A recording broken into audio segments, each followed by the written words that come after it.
నేనున్నప్పుడు Christmas gift ఇచ్చాను, మీ అందరికి జ్ఞాపకం ఉందా అని అడుగుతున్నా. సంక్రాంతి కానుక ఇచ్చారు, జ్ఞాపకం ఉందా అని అడుగుతున్నా. దేనికోసం ఇచ్చానని మీరు ఆలోచిస్తే, డబ్బులుండే వాళ్లే కాదు, పేదవాడు కూడా పండగ జరుపుకోవాలి, ఆనందంగా జరుపుకోవాలి, పిండి వంటలు చేసుకోవాలి. కడాన నెయ్యి కూడా మీకు ఇచ్చి, పెద్దవాడు నెయ్యి తినడమే కాదు, పేదవాడు కూడా పప్పు నెయ్యితో పండగ చేసుకోవాలని సంకల్పం చేసిన పార్టీ తెలుగుదేశం పార్టీ. అన్నిది చేశారు. ఇంకో పక్కన మీరు ఒకసారి చూస్తే, ఒకటి రెండు కాదు, ఈరోజు ఒక్కసారి చూడండి. ఆ రోజు నేను మీ ఫేర్ ప్రైస్ షాపుల్లో 8 రకాల వస్తువుల్ని చౌక ధరకి ఇచ్చాం. ఈరోజు ఒక్క బియ్యం తప్ప ఏమీ రావడం లేదు, అంతే కదమ్మా.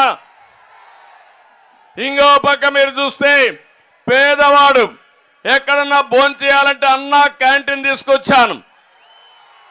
ఉదయం పూట 5 రూపాయలు, మధ్యాహ్నం పూట 5 రూపాయలు, రాత్రికి 5 రూపాయలు, 15 రూపాయలు ఖర్చు పెట్టుకుంటే కడుపు నిండా అన్నం పెట్టిన పార్టీ తెలుగుదేశం పార్టీ.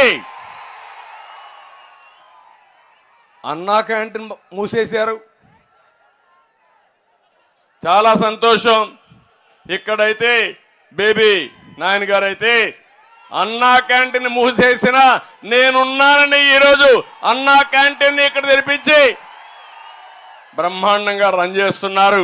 నేను వారికి ఒకటి హామీ ఇస్తున్నా, ప్రభుత్వం వస్తానే మళ్ళా అన్నా క్యాంటీన్ ప్రారంభించే బాధ్యత తెలుగుదేశం పార్టీది.